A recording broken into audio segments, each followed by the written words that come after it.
Alhamdulillahi Rabbil Alamin.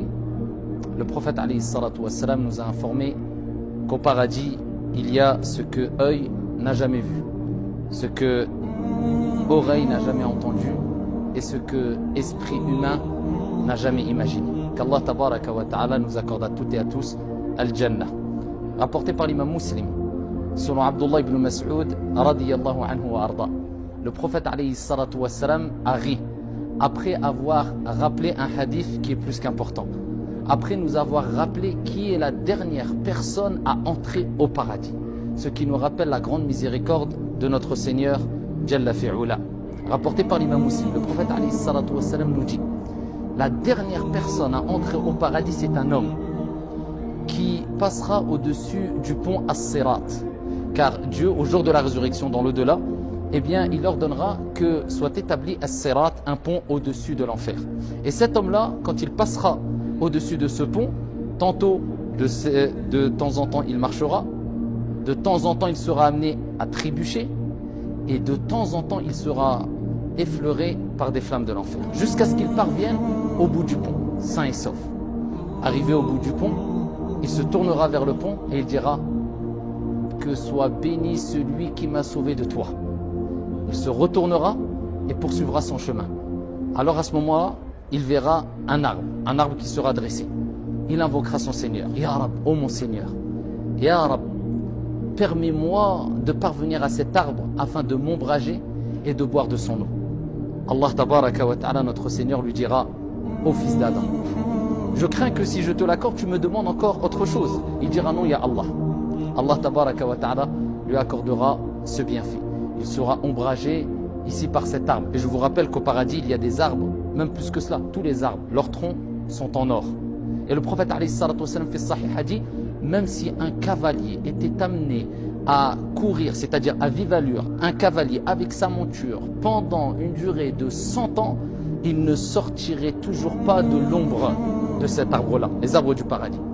Arrivé à cet endroit-là, cet arbre, il aperçoit un autre arbre qui est dressé, encore plus beau. Il dit: Ya Rab, ô mon Seigneur, permets-moi de m'approcher du second arbre. Allah lui dira: ô mon serviteur, ne m'as-tu pas promis de ne demander rien du tout, et je crains que si je te le donne, tu me demandes encore quelque chose. Il dira: non, ya Allah. Allah tabaraka wa ta'ala connaît la faiblesse de l'être humain, et de par sa miséricorde, il lui dira: je te l'accorde. Et voilà qu'il se dirigera vers le second arbre, et il profitera de cet arbre-là. Ensuite, il verra un troisième arbre qui est dressé, et il dira: ô mon Seigneur, ya Rab, permets-moi, ya Allah, de me diriger vers cet arbre-là qui est encore plus beau, encore meilleur. Et notre Seigneur dira: ô mon serviteur, ne m'as-tu pas promis que tu ne me demanderais plus rien? Et je crains que si je te le donne, tu me demandes encore quelque chose. Il dira: non, ya Allah. De par la miséricorde de notre Seigneur, eh bien Dieu lui accordera cette opportunité et ce bienfait, et il se dirigera vers cet arbre-là. Arrivé à cet endroit-là, il entendra le bruit et les paroles des habitants de l'Jannah, du paradis. Allahumma ja'alna minhum. Et là, à ce moment-là, il dira: ya Allah. Ça sera trop fort pour lui. Ya Rab, permets-moi de rentrer au paradis. Je veux juste rentrer au paradis. Ya Rab, je suis à côté.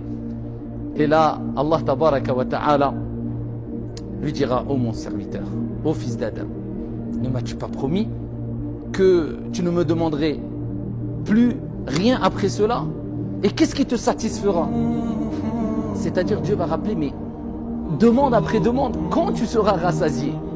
Et là, Allah tabaraka wa ta'ala lui dira: écoute, je te donne ce bas monde et ce qu'il contient comme bien d'ici-bas, multiplié par 2, c'est-à-dire 2 fois ce bas monde. Est-ce que tu es prêt à le prendre? Et là, la personne dira: ô mon Seigneur, ris-tu de moi alors que tu es le roi? Et là, le prophète Mohammed alayhi salatu wassalam a ri, s'est mis à rire, ici en évoquant la parole de cette personne-là. Et Dieu dit et rappellera qu'il ne se moque pas de lui. Et il rappellera que c'est lui le Seigneur des mondes. Et Allah tabaraka wa ta'ala dit: je ne ris pas de toi. C'est une réalité. Tu auras ce bas monde fois 2 fois ce bas monde pour toi, bien que ça soit la dernière personne à entrer au paradis, et il pensera même pas entrer au paradis. Il espérait simplement se rapprocher du paradis. Et Allah rappellera qu'il fait ce qu'il veut, et quand tu le veux, il veut une chose. Il souhaite une chose, notre Seigneur tabaraka wa ta'ala. Eh bien, il dit: kun fayakun, soit et si. et par la miséricorde d'Allah tabaraka wa ta'ala, il pénétrera dans ce vaste paradis qui est le paradis de notre Seigneur tabaraka wa ta'ala, bien que ça soit la dernière personne à entrer au paradis, c'est-à-dire c'était une personne qui a désobéi à Dieu, c'était une personne qui a persisté dans les actes de désobéissance, mais il est mort avec le poids minime, c'est-à-dire le poids d'un atome d'orgueil, de foi dans le cœur. Et bien de la part de la miséricorde d'Allah tabaraka wa ta'ala, Dieu a décidé qu'un jour viendra où cet homme rentrera au paradis, alors que quand il est sorti de cette étape qui était as-sirat, dans le hadith il est cité qu'il rampait par terre. Il n'espérait plus rien, il se dit ça y est, déjà je me suis en sorti, je fais partie des derniers. Et bien il se retrouve dans le vaste paradis de Dieu et il se retrouve à voir ce bas monde et ce qu'il contient comme bien, comme richesse fois deux. Que dire de ce qui attend aux pieux vertueux qui ont obéi à notre Seigneur tabaraka wa ta'ala, fait du bien autour d'eux, laissez de bonnes traces autour d'eux, que Dieu nous permette à toutes et à tous de rentrer dans son vaste paradis et d'accéder aux degrés les plus hauts de son vaste paradis. Wa barakallahu fina wa fikum walhamdulillahi rabbil alamin.